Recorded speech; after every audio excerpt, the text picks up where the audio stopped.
Coming up in this set of weekly challenges, we begin at Grand Valley South, racing a bunch of very wonky Suzuki Jimneys. After that, we go for our first trip of 2 in a row to High Speed Ring, this time for the Schwarzwald League, and of course featuring some of the fastest German cars in GT7. After that, we go back to the High Speed Ring once again, this time on the default layout for the brand new GTR special event, before heading over to Monza for the VGT Trophy. And then to finish off the week, we head over to France and Circuit de Saint-Croix for the Super Formula cars. However, before we do get into this video, I'm trying to get this channel to 60,000 subscribers by the end of this year. So if you want to stay up to date with everything Gran Turismo and motorsport gaming related, well, it would be massively appreciated if you could leave a like, subscribe, and turn your notifications on. Anyway, let's go ahead and get straight to it. So let's begin with an overview then for August week 2. This will end on the 14th of August 2025 at midnight. To begin, we head to Grand Valley South and the Jimny Cup. After that, we go for one of 2 trips in a row to High Speed Ring. First on the reverse layout for the Schwarzwald League, of course German only cars for that one. And then we have the brand new special event, which is actually quite awesome this week. That is the Skyline GTR 1 make, featuring all generations of Nissan Skyline GTR. That one is all about pure speed and raw power. It's absolutely awesome. We then head over to Monza for the Vision Gran Turismo Trophy and finish up at Circuit de Saint-Croix B for the Super Formula. Now, in terms of the rewards this week, there's actually been a nice little boost to the overall credits earned. So one event is the typical 100,000 credits, 3 events is 200k, however 5 events this time around is now 750,000 credits. That's an extra 250k absolutely out of the blue. So if this is going to be the new standard, you're earning way over 1 million credits here. Now let's begin then with event number 1 then. So of course, as you can see, this is Grand Valley South and the Jimny Cup. It has changed a bit over time. Of course, now there are 2 variants to choose from, the XC and the JC, one being the K car variant and of course one being the more standard default variant. And it's going to be that version I'm going to go for in the form of the Suzuki Jimny JC with a few slight upgrades attached to it. Not too much, so it's going to be very much in line with the rest of the field. So let's go ahead and get into it then. There's a total of 12 cars on the grid, 11 AI up in front of us over this 3-lap sprint race. Now in terms of the grid themselves, the majority of them are going to be made up of the XCs. Typically they do seem much quicker in a straight line in comparison to the JCs. I'm just pretty sure that's how Polyphony has probably tuned them, but overall this was actually quite a fun beginner event. It's kind of short and sweet, but does allow you to race these absolutely wonky, awful suspension Jimneys, which I always find is an absolute laugh. Now admittedly, I did have a bit of a rough start to this event, again just trying to adjust to the suspension and the relatively slow speed of the Jimny. However, I would find my groove on lap 2, and this is where I started picking off the opponents pretty much one by one, really working my way through the field. So we got to the point towards the end of lap 2 in which we were then moving up into P2, leaving just one opponent up ahead of us, and we'd very quickly dispatch of him on the beginning of lap 3. And at that point, it was just a time to really build up the lead and ensure that we get a nice strong finish. And that again is exactly what we would do, building up over a 5-second lead as we come up across the line to take our first tick of the week and our first event win. Now of course we are going to receive a bonus here in the form of 100,000 credits. As for the default payout, I didn't get the clean race bonus unfortunately. 47,000 credits, so 147k inside just a few minutes. Moving on to the second race of the week then, this is High Speed Ring Reverse. We'll be going there 2 races in a row, and this is the Schwarzwald League. Of course, German cars only for this one, and a 700 pp limit. Of course, it's going to be a pretty fast and frantic race being at High Speed Ring, so really that's what you need to aim for here. As for my car of choice, I went for the Porsche Carrera GT. This car is completely stock, but will get the job done, no problems whatsoever. So 16 cars total, 15 up in front of us over a 5-lap sprint race. Of course, it will absolutely fly by here at this relatively short and fast track. And we're going to start making moves almost instantly. Into turn 1 we'll go around the outside of the AMG GT. After that it was just a case of picking off the rest of the field one by one and group by group. The majority of my overtakes just came in the final sector and of course into turn 1.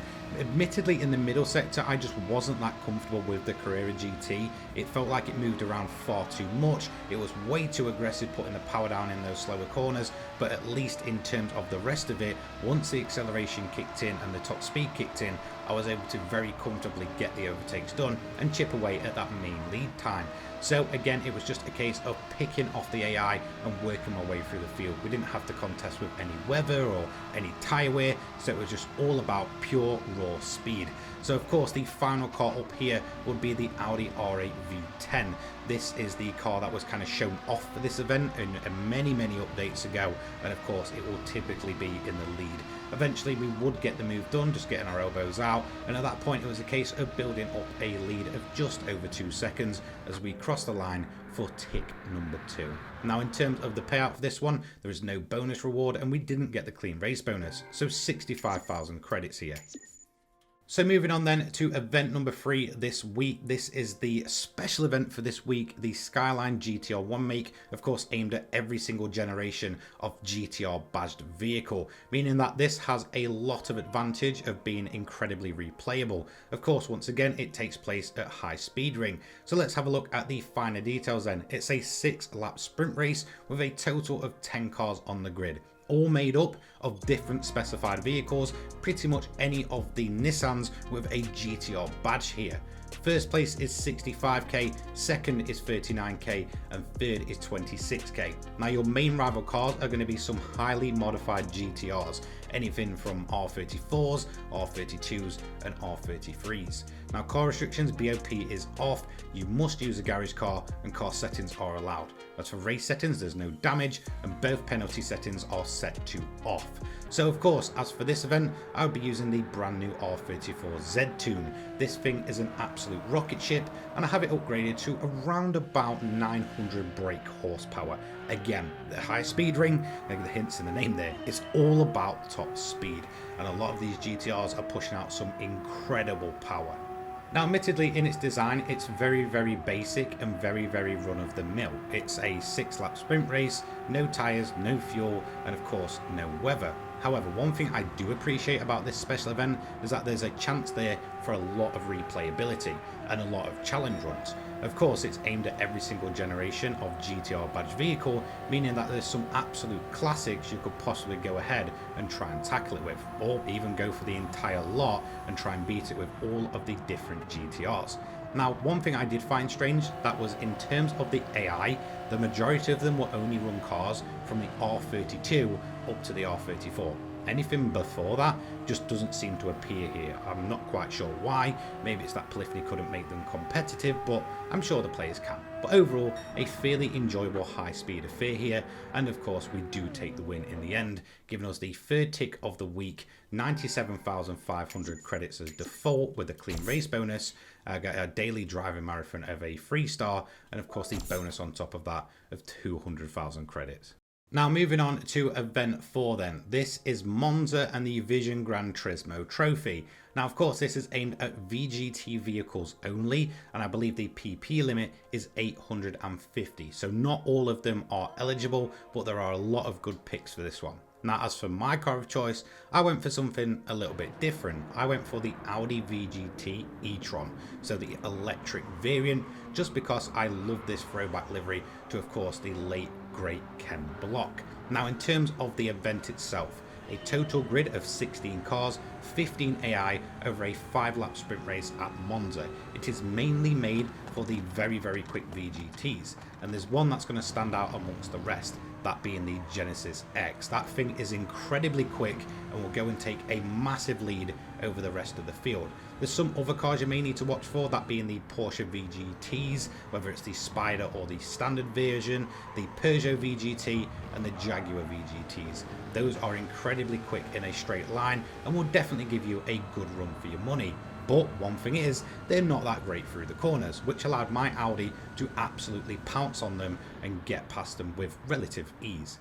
Admittedly, some of them would catch me on the straight, so it was all about defensive driving. Now, as for the Genesis, like I said, incredibly fast in a straight line, but it is so powerful that it does tend to struggle around the corners. As you can see there, it left the door wide open, and that allowed us to take the lead on the 5th and final lap. and in the end we did build up a relatively decent lead of just over 5 seconds as we crossed the finish line. So overall, a relatively easy event, tick number 4 of the week. As for payout, 85,000 credits. Unfortunately, once again, not getting that clean race bonus. So let's move in to the final event of the week then. This is Circuit de St. Croix B layout, and it's going to be the Super Formulas. Admittedly, I would say this is one of the weaker Super Formula events, but overall I actually started to appreciate the track during this race. Now in terms of the Super Formulas, you can choose from any of them, whether that's the 2023 models or the 2019s.